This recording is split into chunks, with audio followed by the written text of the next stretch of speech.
I have here is essentially a Bedini circuit running a motor. There are 3 coils on this motor. Only one of them is actually functioning right now. One of them is acting as a generator. The other is just not working right. And the third one is the one that's doing all the work. That one has a trigger coil right here. And unlike a typical Bedini motor, I have the trigger coil separated from the drive coil. And when you move it around, you can get different effects. Now on the scope trace, I have the back EMF that's been rectified and is now driving a second motor. And before rectification, it's driving these 9 LED lights on this light strip. The 10th one I have separate. But the other 9 are all hooked up to the back EMF of this motor. Now, a typical Bedini circuit, let's see, pull that up. Let's see, typical Bedini circuit, there we go. A typical Bedini circuit has a trigger coil, a drive coil, a transistor, and then you can have a charging battery on it. The motor I have right here actually has bifilar windings, which Bedini does also, and in fact I've seen him use up to 6 different wires. But what's interesting is that you get much higher voltage acting in the coil, and so you get a much higher velocity, much higher speed, RPM. You lose a little bit in torque, or actually you lose a lot in torque, but what bifilar coils are useful for, though, are acting as generators.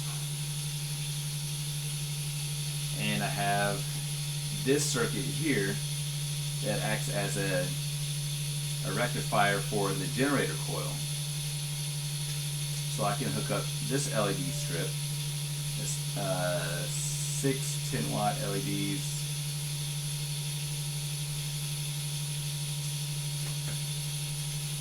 Just make sure I got the positive right.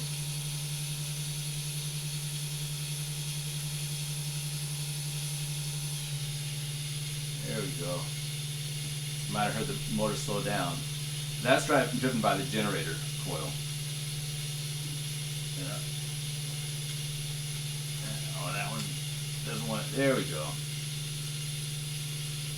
And that's traditionally how that generator coil works. It'll sap energy from the system. And so you'll hear the motor get loaded down. And this is way less efficient than the back EMF that's being used to drive these 9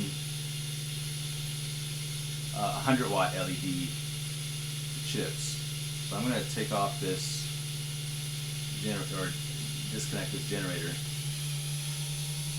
And there you have the motor speeding up. Now the way you know that this is actually working like a Bedini system should is that if you turn off this motor, the second motor, then this motor almost comes to a complete stop. Or it may come to a complete stop altogether. So this one's going too fast for me to use with my hands, so maybe if I do it back here. Wow. A lot of torque in here. There we go. So now you're not the motor here just slowed down significantly. So if we do a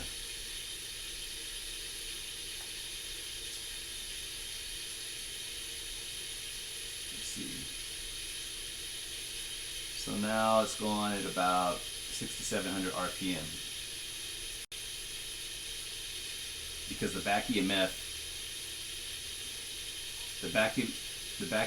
isn't being pulled off, and so you have a lot of heat from the interaction between the collapsing magnetic field and the generating magnetic field. So I'm going to start this motor back up. Let's see if I can do this with one hand.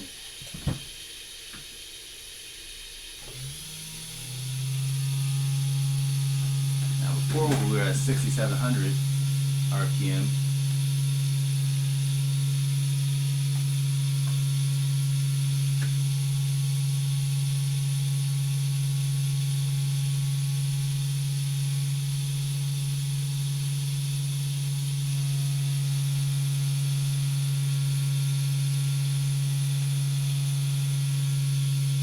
Before we got to 6,700 RPM.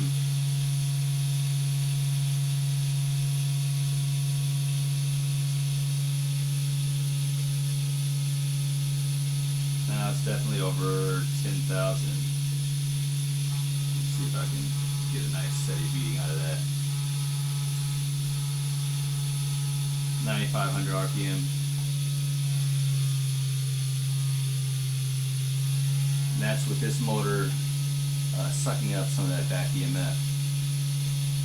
Now let's look what happens if we load this motor down a little bit.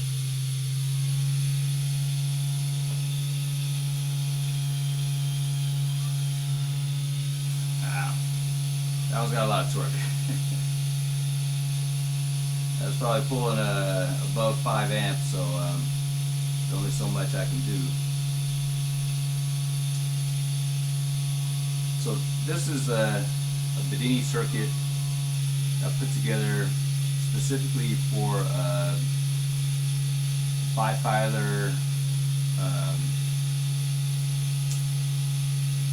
coil. It's a little different than your general Bedini circuit.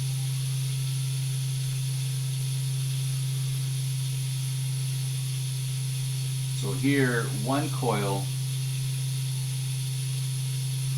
in the bifilar, or both of the bifilar coils are driven, but I'm only picking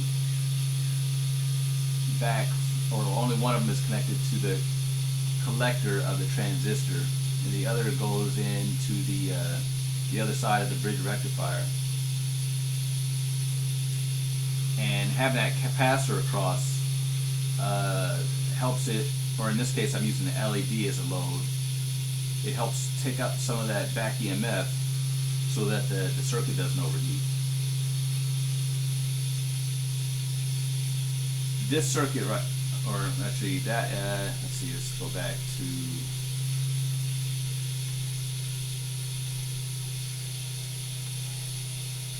so that was this circuit here,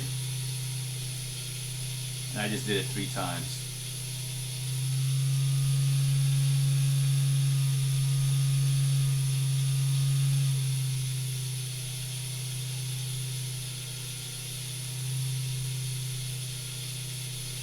Now, let's see.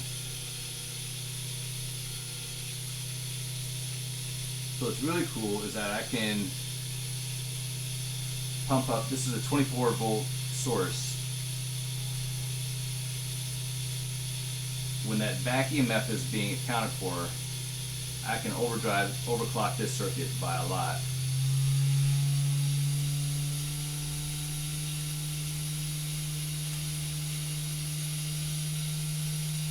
Now we're going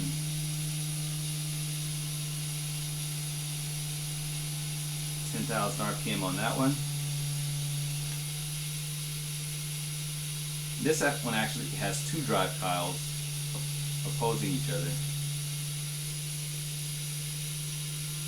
This one's going at about 8,500. Now what's interesting is I can make this one speed up by moving the trigger coil.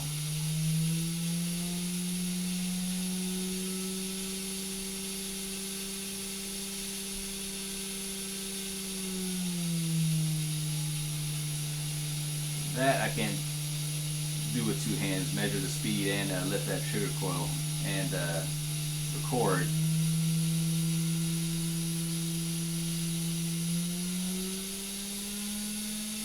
But I think you can hear the effect.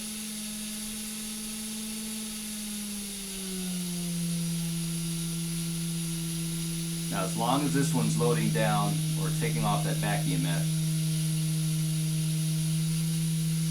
it keeps this circuit cool. And what I found is that when you're using bifilar windings, the circuit likes, and that would be this one. This is actually a Bedini recovery circuit. So that, let's see, Bedini recovery circuit for a bifilar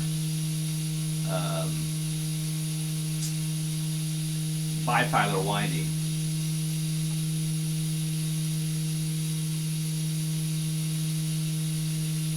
So here's that circuit, or actually maybe I should step back and show what the Bedini recovery circuit does. So the Bedini recovery circuit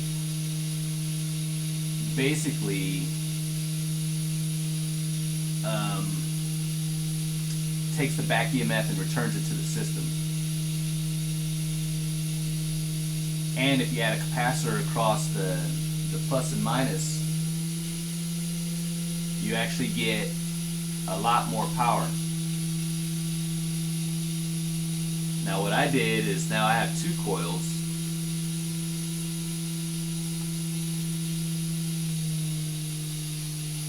And also made a couple of other changes, and that had the trigger coil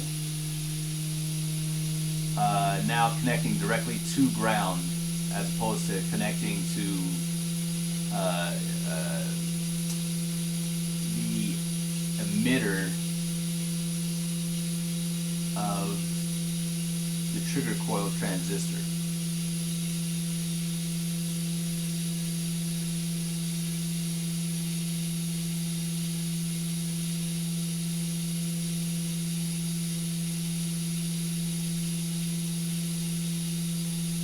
So that circuit really likes high voltage when you have bifilar coil.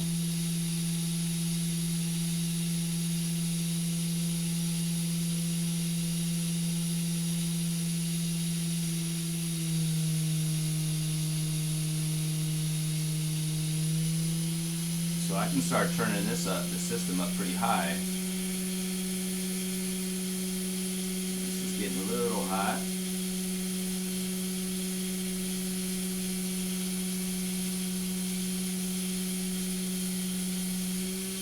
Now when I have both of these joined together, they work great together, which makes me want to put together a circuit where I have one coil with a traditional Bedini circuit, something like this, and another coil using the recovery circuit. And that way that recovery circuit coil can be driving off the back EMF, and you essentially have two coupled motors with one coil that's super high torque and one coil that's super high speed. So let's turn this up a little bit more and then check the speed.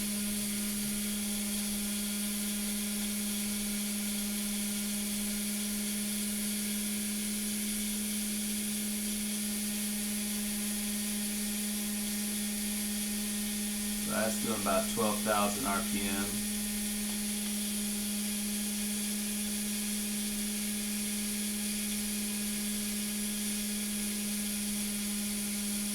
and that one's doing about 12,000 RPM. Of course, I can probably get this one up to 15,000 pretty easily by lifting up that trigger coil. And that's probably closer to 20,000 right there. If I can hold it up there. Let's see. If I can.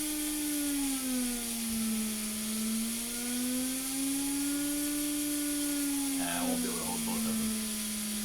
But that's what I've been playing around with.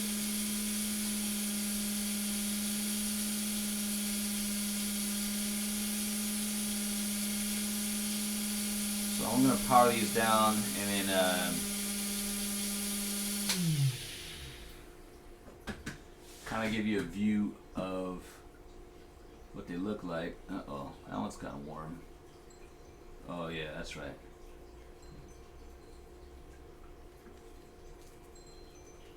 So here's the trigger coil. It's just a sewing spool with about, this one has about, oh, this one's not sewing spool. I figured out another way to wind that one. That's about 500 winds of 30 gauge wire.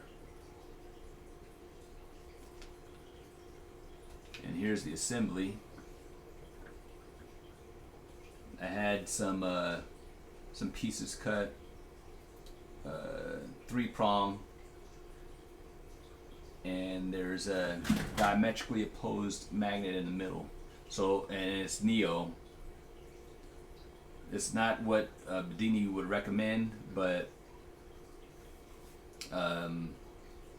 this is what I've been trying.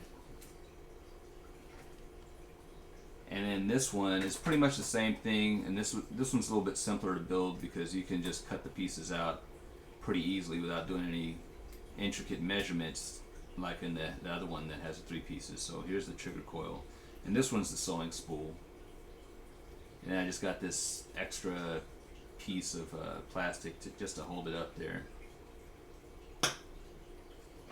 And then you can take that off. And I just got some inner tube to control the vibration so it doesn't wear down the enamel on the magnet wire. And it's the same thing, about a 1-inch length, 1-inch diameter, diametrically magnetized magnet in the middle. Pretty simple. I wanted to be able to take it apart and put it together while I'm testing. There you go. That's so this is the Bedini recovery circuit. So that takes the back EMF and returns it back directly back into the system. This is Bedini. I'm sorry. This is just a rectifying circuit, and I was using a 24 volt pulse width modulator with a 24 volt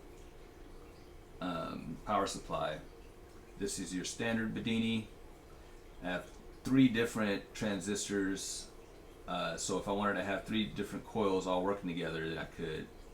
But like I said, only one of them was working as a drive, and we had one working as a generator, and that's when we saw those LEDs light up. So let's start it again.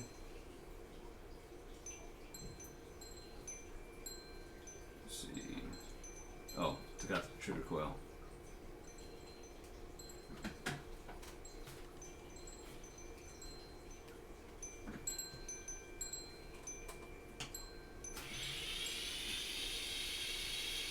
It's a little harder to start up until you get this back EMF accounted for.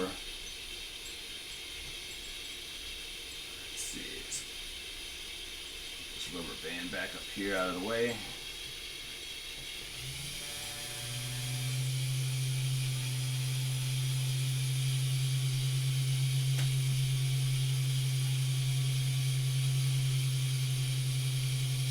You can see the trace on the back EMF.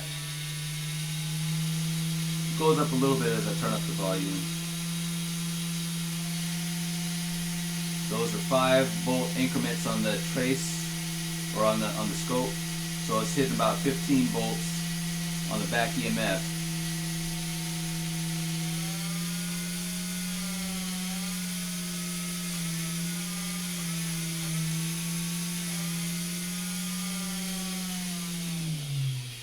Alright, let's save it before I melt it down. Power down. And real quickly, if you wanted to know how I'm generating energy, or the circuit for generating, looks a little bit like this from a bifilar coil. So that was the most efficient configuration I could get, and it's still not that efficient because it's a coreless system. So I'm not capturing the magnetic flux with using an iron core and with metal around the edges.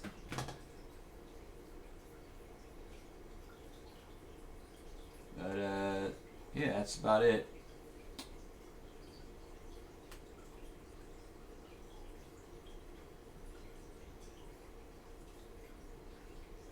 If you enjoyed it, you can look at more at youtube.com PerpetualMotor, or you can go to the site or go to our Facebook page at facebook.com/PerpetualMotor. And if you share, like, or subscribe, especially hit that thumbs up button, and let other folks know about what's going on. That'd be awesome. All right, thank you.